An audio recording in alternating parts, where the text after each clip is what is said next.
Masjidul Misr. Yangi masjiddagi Misrdagi eng katta masjidlardan biri. Bu yerga mana 30 ta g'urfa qilishgan. 30 ta g'urfa, ya'ni 30 ta xona.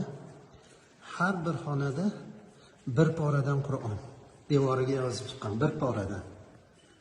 Bu kraska bilan yozilmagan, toshga o'yib yozilgan, toshga.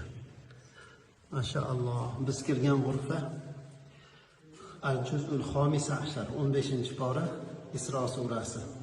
Subhanallazi asro bi'abdihi laylan minal masjidil harom. Mashaalloh.